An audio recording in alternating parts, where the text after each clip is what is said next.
I am totally about to blow your mind, but the Earth is pretty old. Thanks for watching. This is the hard-hitting statements that you guys actually signed up for. But in that statement is an idea that actually goes deeper than you might imagine. Also, I just want to point out I am not sick all the time. This October has been crap. I went and I did a Tough Mudder, which is like over 10 miles, and then I went and had some drinks with friends on Saturday night, and I picked up a cold somewhere. Fantastic. At least I know it's not the flu. So if I sound off, that's why. Anyways, because of Earth's habitability being as long as it has been, life has taken on many different forms. While we can logically think about the time frames and understand that life has been around for a very long time, there is actually a limit as to what our brains can interpret when it comes to numbers. Life on Earth has been around for roughly about 3.8 billion years, and that's with a B. When trying to actually understand how much time that is, though, we simply cannot grasp it. In this incomprehensible amount of time, branches of life have split, species have been born and gone extinct, and different forms of it have arisen. But one form of life arguably would be the strangest, which is humanity. We appear to be the only form of animal or life in general that does not play within the confines of an ecosystem, but rather continually find ways to mold it into what we want. While we enjoy our intelligence that allows us to do this, we have to stop and think, what really separates us from life here? Why are our brains just so much more abstract in their ability to think than literally anything else that has arisen in the last several billion years? What are the odds of us even becoming what we are when we could really be just anything else, even on this world, with all of like every other aspect of life typically taking on something that they don't really need this much intelligence? In the events of In the Earth, I warn you, put a helmet on for this one, it's yeah. Also get your trip monitor or whatever it's called for this viewing. Humanity is in the throes of dealing with a disease outbreak of some kind that appears to be putting us on our tails. While dealing with this ailment, our species finds that a completely different form of life may have existed with humanity and we were just really not paying attention. As scientists attempt to understand what it is, it's clear that whatever it is, it just kind of has its own motives and desires. Spanning 30 miles in all directions and potentially even further past that, it calls into question just how many cells it takes to become conscious. So in today's episode, let's discuss this form of life, where it hails from, how it affects the human brain, and could it actually exist in real life. Also, I'm just gonna warn you for real, this movie has like a ton of flashing lights at the end. So legitimately, if you are sensitive to that, I am giving you a heads up now. I'm not even sensitive to flashing lights, and it was screwing with me. But first, as always, thank you guys for watching. Without you, I would be totally screwed. If you enjoy this content, then please leave a like and letting me know that you enjoyed it. And also, join me on my gaming channel, Roanoke Games, as that's kind of taking off, as well as my Discord, where we watch movies that are then discussed here. Links for both in the description, and I also have new merch. Hey guys, so my new merchandise is finally launching for Halloween, like this shirt right here, which is pretty sweet, and a coffee mug, of course. And then also this shirt. Wow, would you look at that? Amazing. Also, that's me squatting with a coffee cup and a shirt. And then that is Professor Furface, and I have hoodies. So if you would like to support the channel, check out RoanokeMerch.com. We kick off our story with a rock with a giant hole in it. We jump over to a guy hitting a rock. As he does this, he takes a piece of it and then puts the piece of rock into the dirt, asking what month it was born in. As he walks down the road for some reason, not taking a vehicle, he approaches an outpost where he is met by a few other people. Evidently, this disease is spreading like a low-grade fever through a strip club in Humansville, Missouri, and everyone is absolutely geared up to deal with it. Delousing him, they enter the building and engage in hand-cleaning practices as one guy then touches his mask and puts it back on. Smart. Taking the other guy's briefcase, Martin undergoes a quick check to see if he's sick. He's then told people have brought home the sickness to their villages. And continuing their test, a woman named Alma comes to talk to him. Martin is creeped out by a picture that he's looking at called Parnag Fig, a spirit that is said to live in the forest. Alma says she knows Martin's name, but not from where, and then she informs him they will be walking to Dr. Wendell's camp. Why? In Martin's room, a scientist then comes in asking about his ringworm and how long he's been in isolation. He tells him about the missing team that was sent in prior that then got lost. As Martin sits there, he says, the woods don't look too hostile to him. Yeah, all right, brother, what are you basing it on? Absolutely nothing? Because they will be. He then writes in his journal, and it's now the next day. His alarm goes off at 5:30 a.m., as then he heads out to begin his 2-day walk with his fellow scientists as he is watched. Quick question, why not give them like a four-wheeler or like even a golf cart to take? Better yet, why not a 1996 3.4 liter 4x4 first gen Tacoma? What we're about to see this area like they're hoofing through, this could have easily been handled by most vehicles. Why must they walk? There are literally tire markings delineating a pathway as well. I guess the project ran out of funding. Like they had $3 and some shoestring is what I'm guessing. So as they keep walking, she then asks why he's out there. He responds, just look at the draw. Great conversationalist. As they walk, they then hear birds chirping, as then he asks, what is that? It's birds, dude. What is happening in this movie? The girlfriend pointed out something that makes also a lot of sense. For some hilarious reason, in this movie, everyone says, oh, I've been in isolation for 4 months, so that their acting can like seem a little off, because brother, the acting is something else. Anyways, as they stop to pick up a tin left behind, they lay down their bags for the night as Prometheus here is having issues setting up his tent. She helps him as they are now just going to sit by the fire awkwardly and try not to be awkward, but they're scientists, so this is impossible mode. I've worked with them in the lab before, everyone is awkward. All points in intelligence, 0 points in charisma. So, find me in real life and you will see I'm simply a person masquerading as somebody socially adept. So then she's like, oh, I know where your name is from. It's the letters from Dr. Wendell. Martin says that he just kind of stopped talking to her as the conversation ran its course, and then they both head to bed with some sort of bird just like absolutely shrieking. The next morning, they begin their walk once more with Martin moving at a little slower pace because he's starting to cough. Martin has not been exercising, so he's tapped out of his stamina. Also, then he sneezes, which indicates he in fact likely does have some sort of illness. Looking down, they then find a wrapper of sorts, but this indicates that they are in fact on the right trail. Heading further up the trail, they then find a tent. As they approach, they see there is a book and an empty campsite. Alma then launches into a story about how a family came out and then they got sick. They're 15 miles from Dr. Wendell's camp, and again, a Toyota pickup would have solved all of these issues, and you could have been there in like an hour maybe. Martin says they are already on the mycorrhizal mat, which controls all the trees in this area. This is some serious fungal growth. So something to note about fungus under the ground is likely it is quite extensive in certain areas. For reference, a single life form of mushrooms has been known to cover about 3.5 square miles in Oregon, and this mycelium is thousands of years old to boot and is thought to weigh somewhere in the range of 35 tons, and that is just one being, as you can call it. This highlights just how far fungal will branch out and continue to grow, but the reasoning behind this is, apart from, microorganisms in the soil, is nothing is really eating at this fungal growth or preventing it from spreading, so as a result, what is there to stop it? Another life form actually that does this is known as the quaking aspen. These types of trees all stem from one root system, and while not related to a fungus because it's actually a plant, well, they're technically related because, the tree of life, and you get what I'm saying. Anyways, many trees will spring up from the same root system. The largest grove of these trees is known as the Pondo, I believe it's called, and it's located in Utah's Fish Lake National Forest. This single tree technically covers 106 acres and comprises around 40,000 trees and weighs about 13 million pounds. And this stems from a single seed over 2.6 million years ago. While not a fungus, I bring it up because it kind of highlights that species that tend to live in soils can actually spread under your feet for vast amount of distances, and you'd never be any wiser of it. And on the surface, it looks like a completely separate organism, but the reality is it is all connected. So, with what we're about to see, it is unsurprising humanity would not have known about this, but what's more interesting is the interconnection allowing for potentially conscious thought. So as they keep walking, they leave the camp a little freaked out, but no time to think about that now. As they walk, we pan across some spores being released, and Martin now needs to stop for a moment as they make camp. Alma is staring at him as she says, he looks like he's a million miles away. Okay. So this is Martin's first time out in months, which this is basically a cope for the acting. And I say that because the reality is I can't act either, so well, who am I to start bashing people? No, wait, I'm some random dude on the internet. I can do that. The power has been bestowed upon me to do so. So Alma says everyone will forget what happened after all this is said and done, referring to the outbreak of this mystery disease back in the cities. Martin then zones out as Alma asks why he left the Harrington facility. He says that he had his reasons, and that's the end of that. This guy is a absolutely terrible travel companion. Checking out his ringworm, it did in fact not clear up last week, so he throws some cream on it. So Martin basically has lied about everything up until this point, so I wonder if he's going to continue to lie about other things. So as rain begins falling, a random PvP event starts. They both start getting beaten up by someone who just randomly shows up. Martin wakes up shoeless with the camp ransacked. Walking over to Alma's tent, all their communication devices have been destroyed, and Alma's hand is just sort of hanging outside of her tent, but she is still alive. Which I'm kind of surprised none of them are bleeding at all, considering they were knocked unconscious.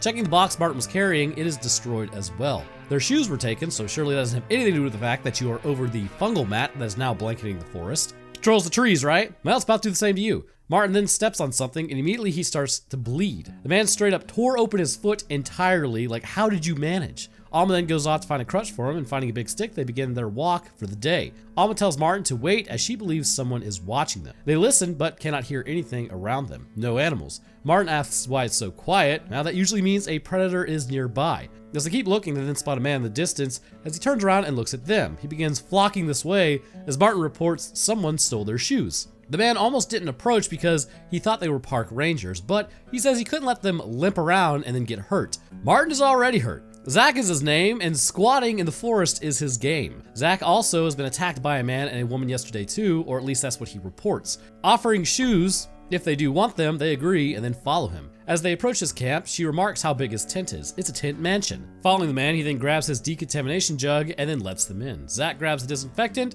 as he goes to get the stitches. Cleaning the wound, ouch. They then start stitching it up, but you know how many nerves are in your foot? This would feel like it was on fire. Also, this guy stitches things up like the creeper from Jeepers Creepers, probably a good sign of things to come, right? So, alright, with blood still on his hands, he then goes to cut up some lettuce, like bro, the cross-contamination with the foot blood is definitely gonna be tasty. They then eat it, and they also drink some concoction that Zach made. If Papa Roanoke can give you any advice in life that you might actually take, never, and I mean never, take a drink from someone that you just met unless it's like a beer that was still closed or some other drink that has a seal. You just do not know what people are intending to do. It's better to be considered a little rude and wary than drugged and have your mortal coils shuffled. Handing them some shoes, this man is giving away all his resources, which you gotta wonder why he's doing all that. Pulling out a guitar, I'm waiting for this to start getting weird at any moment here, as Alma says she doesn't feel well and Martin starts passing out. Well, I guess it starts getting a little weird. They were tricked by the dude, and he remarks by him being kind, this triggers a social response, a trait of trust, so to speak,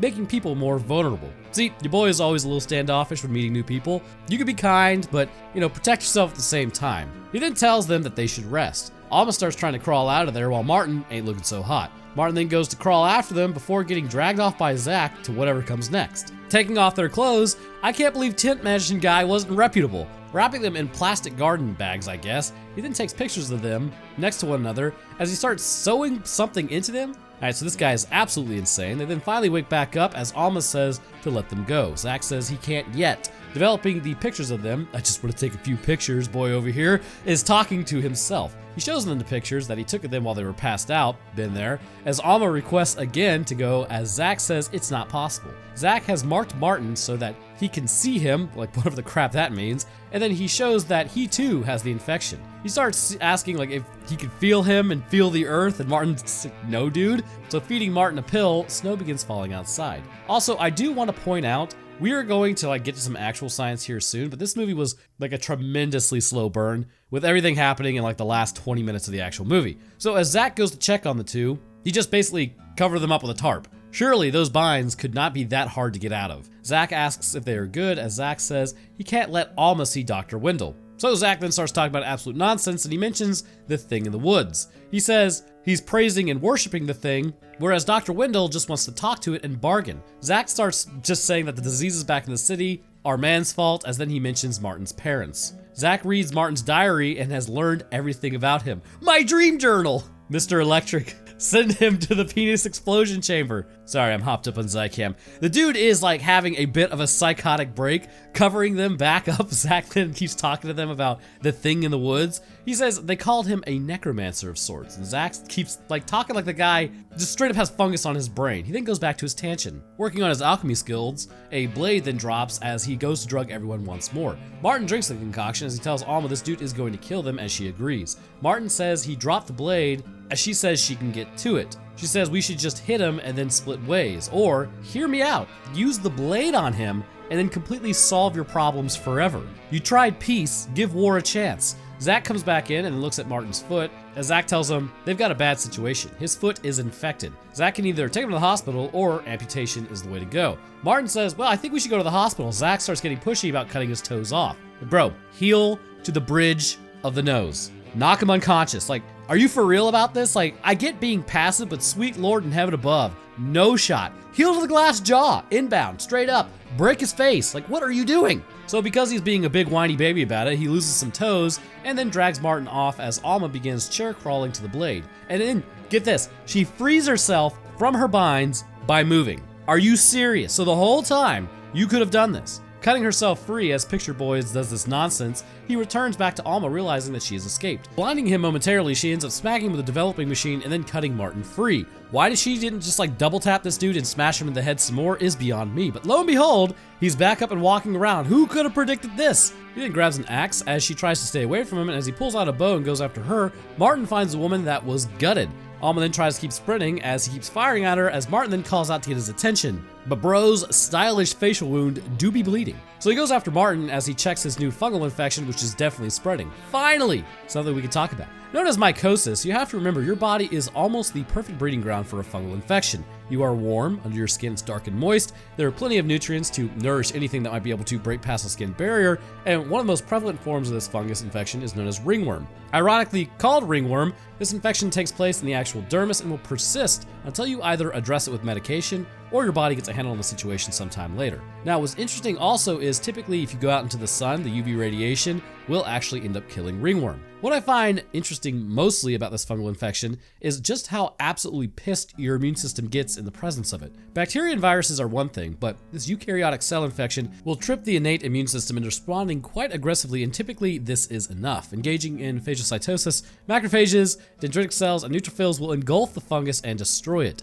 Cytokines can also become involved to a greater extent, inducing the redness and swelling that has been seen regularly in infection symptoms, such as with ringworm. But much like with ringworm, or one of the three, the trichophyton, mycosporum, or epidermophyton, the body will turn towards the adaptive immune system to regulate and formulate a targeted response. Typically, this is accomplished through the activation of the Th1 and Th17 cells, which target and destroy fungal cells, and this is for good reason. Should the immune system not function properly, or if you are immunocompromised, this can actually lead to your end. This is what is known, like with those who have HIV that has progressed into AIDS, typically the infection that will result in their end will be fungal in nature, and the body could really just no longer keep it in check, given that HIV targets the CD4 T cells and CD8 T cells. However, the response normally will result in tissue damage when attacking the fungus, which highlights the body's propensity to want to eject this infection. So, finding a line on the ground, he then finds the microphone as he talks into it. A speaker then cuts on, telling Martin to leave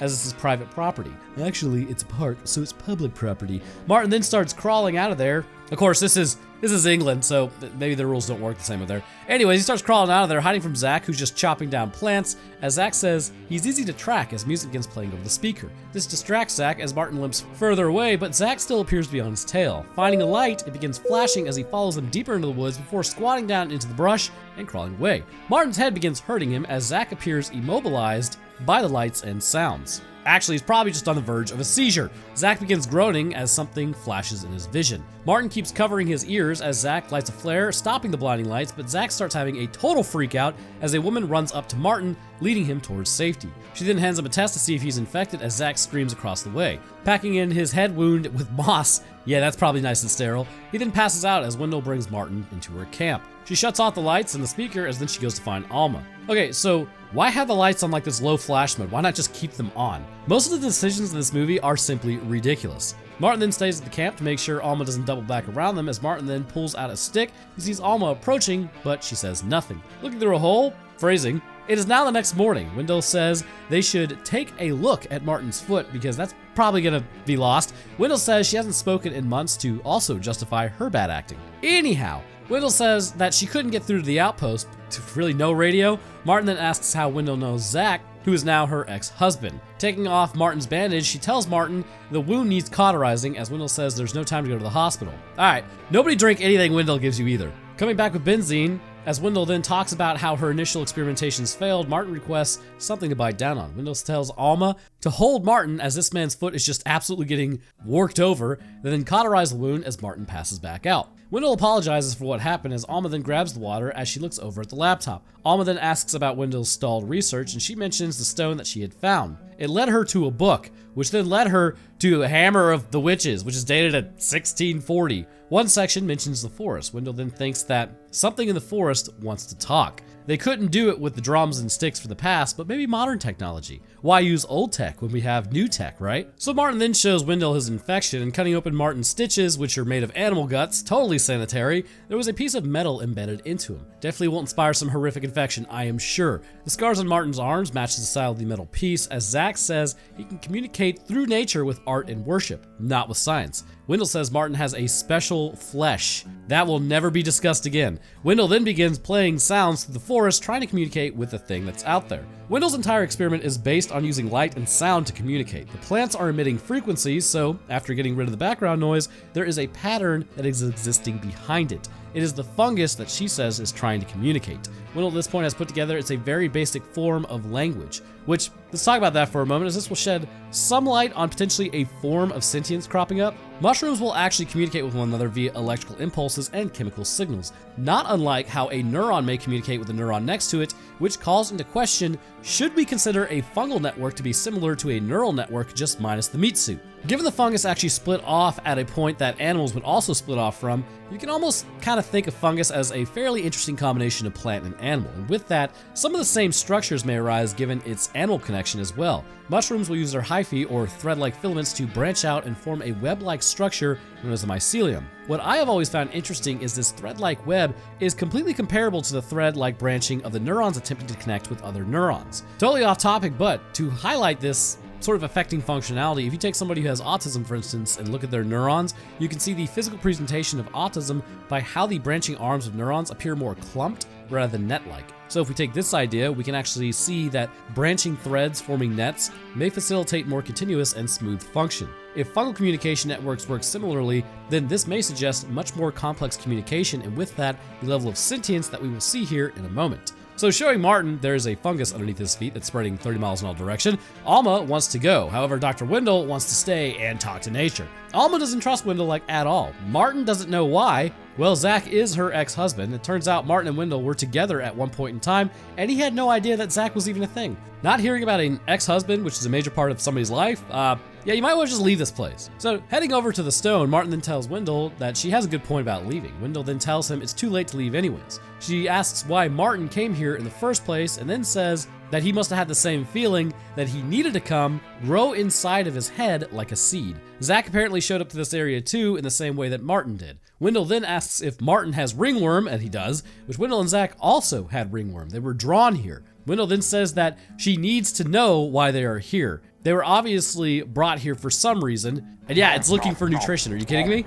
Like, how do you know the mystery disease that's in the cities right now isn't actually people's bodies, like, effectively fighting this and not being eaten? I don't know. Anyways, continue their experiments into the night. Spores begin being released. Alma comes and then wakes up Martin, telling him Wendell is gone. Leaving the tents, they then head out to look for her, and as they do, they get the Roanoke Gaming Tinnitus trademarked, as Martin then grabs Alma as they head back to the tents. Evidently, they cannot leave now. So Wendell randomly then comes back, right? She begins asking about her symptoms, which are like anxiety, blurred vision, extra acoustic and visual stimuli. Wendell then went to go check on her experiments as Alma remarks it's keeping them there. There's a mist that has surrounded their camp. The forest is containing them. Spores in the midst, as Wendell says when they happened before, it only lasted for like a few days, so it's totally good. So as they break wood, Martin sees something as then he grabs a shovel and then heads over there. What in the sweet hell is this? It's a person-shaped thing that's just standing there. Alma approaches it and she thinks it's from Zach, and he could be anywhere at any time and attack whenever. Alma says screw this, as any normal person would, as she puts on a hazmat suit and decides she's gonna walk through the mist. Attaching a rope to her, if she passes out, Martin will pull her back. And this worked really well in the mist. You know, the movie Mist, where the guy's eaten by a giant crab. Putting on her PPE, she begins her walk into the mist, and as she walks, this is like some really, really thick fog. Someone is going absolutely ham with the fog machine. So moving through the plants, High Times over here starts really feeling it, and she's tripping for sure. Then all at once, the trip turns bad as she starts getting dragged back through. I think she was actually almost out, but unfortunately her filter is only rated for 0.3 microns, so it was smaller than that. So yeah, I was able to get inside your lungs. So after this, it's affectionately known as a mushroom trip.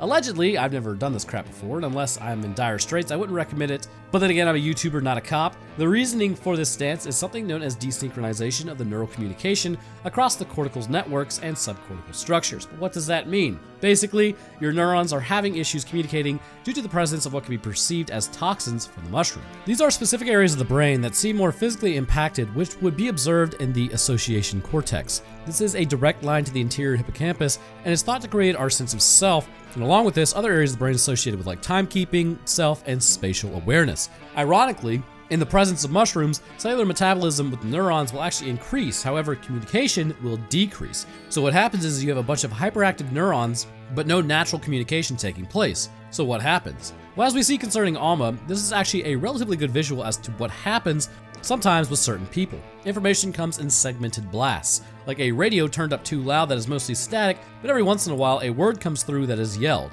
The neurons themselves are hyperactive but desynchronized with the neuron next to it, but occasionally the information does come through, which is powerful and jarring. In the movie, an explosive sound can be heard with that as well, which would go hand in hand with the auditory hallucinations as well as the visual hallucinations that are known when taking mushrooms. Now, in a normal instance, this interference caused by the mushroom is really just more of like a random possibility. I've heard with mushrooms it either works, it doesn't, or it kills you. I personally would like to avoid all of that. However, with the mushroom, it seems much more intentional, like a communication is attempting to be established. With Alma, she was overwhelmed by what she was seeing through the blast of information, but then the question is raised, who was this fungus trying to communicate to? Given what we know with fungal mycelium, it will communicate through electrical and chemical signatures, and this is no different than our own brains. However, this is not a perfect situation, sort of like using the fungal neurotransmitters in order to fit like a human co-receptor in the brain. I think what this highlights is a difference of communication actually between the two species. Much like how Dr. Wendell is using light and sound, which is kind of outside of our wheelhouse typically with how we,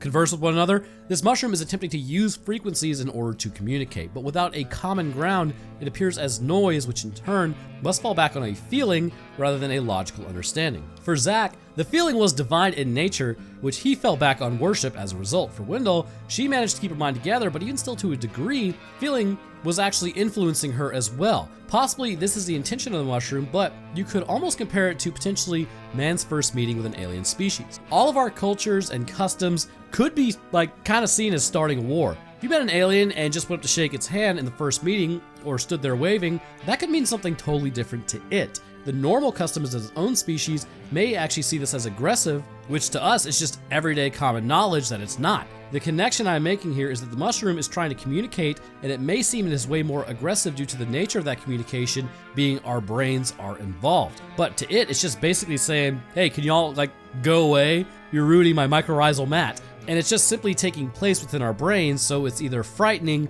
or divine. Alma then begins saying it was everything in the fog, which pretty much sums up a severe trip. She says it looks like a human, but it's not. Looking out into the mist, Martin then asks by Wendell how far the mist has moved. It moves closer, which means they're all about to have the same bad trip. Zach, meanwhile, has entered the safe zone, which is closing in, meaning PvP is about to get really chaotic. Wendell then goes to talk to Zach as Alma says they can't trust them. 2 groups enter, 1 group leave. The flare then goes out, preventing them from seeing them as Wendell returns to the camp. Zach says he wants to talk to Wendell and then walks off like a total weirdo. So as the lights keep flashing, Wendell then smashes up some mushrooms into some water. Again, this whole movie is about tripping on shrooms. Wendell then says someone needs to go to the stone and drink this water concoction that she has made. No thanks. Then the giant mushroom in the ground will release them. Alma thinks she's absolutely crazy, and then she says, this is what the mushroom wants. Okay. Alma then accuses her of sounding just like Zach and keeping the Windows Media Player screen going. They watch it as they flash the lights and sound, as well as go to the stone. Martin says he will drink the concoction and talk to it. Knocking it back, the sound starts shifting as we wait for Martin's trip to start. Wendell then asks, what can he see? Maybe an impending seizure with these flashing lights, and as he continues to sit, the trip begins. The sound gets too loud as something then tripped the electrical system. Wendell sends Alma to check on lamp 15 as Martin at this point starts feeling it, Mr. Krabs. The lamp was knocked over as Zach then knocks her out next. Wow, who could have predicted this? The murderer, Zach? What a stand-up dude. Zach then approaches Martin and he now tries to crawl away, but his meat suit isn't working properly, so Zach grabs Martin as Alma once again wakes up, having been knocked out. Zach starts talking about how the fungus will only talk to them if Martin dies. Apparently the fungus wouldn't take Zach, and Wendell is having a moment on the electric keyboard. As she goes into the sterile area, she sees this is not a sterile area, it's just a bunch of pictures. Wendell was compromised as well, with Alma knocking her out with a plastic jug. Wow, so you're telling me Zach and Wendell were not trustworthy and really they were just scientists high on shrooms the whole time? I am shocked. Wendell then gets knocked down to the ground while Alma attacks Zach. She then stabs him in the eye with a tin spike. Thank God it finally happened. This dude literally needed to catch an injury from the drop. So he starts freaking out, probably because there's a spike through his eye, and as he goes to pull it out, he says, oh, you have to take me to the hospital. So she stabs it through the rest of his eye, breaking through the ocular bone and into his brain, causing rapid bleed out. Again, thank God. This couple was absolute trash. So Wendell heads over to Martin harassing him, as she's also shrooming pretty hard. She has a knife, and as she goes to take out Martin, Alma begins attacking her next. Same treatment you gave Zach, keep the energy. But the mist has descended upon them as Wendell starts kind of walking out into it. Her brain immediately starts having the same freak out as she sees nature in a bunch of plants. This is, again, it's just a mushroom trip. Eventually though, it settles out as now Alma can smell sideways through time, and seeing the stone in patterns, I think the stone is just created because somebody tripped in this area too and didn't know how to describe it. So it's now the next day. Alma is one with nature because she went to Bali like one time a million years ago and has a trust fund, as Wendell doesn't look so good as she says thank you to the mushroom and then falls down. Martin is just sort of vibing on the ground, but he is still alive. Alma then comes over to check on him as she says she's going to guide him out of the woods, and thus concludes this giant acid trip mushroom-fueled nonsense that I just watched. So this mushroom seems to possess many of the same attributes as other psychedelic mushrooms. However, due to the size of the mycorrhizal mat and the level of complexity concerning the map-like interconnections, it seems to form a type of sentience, given it is trying to, at least to a degree,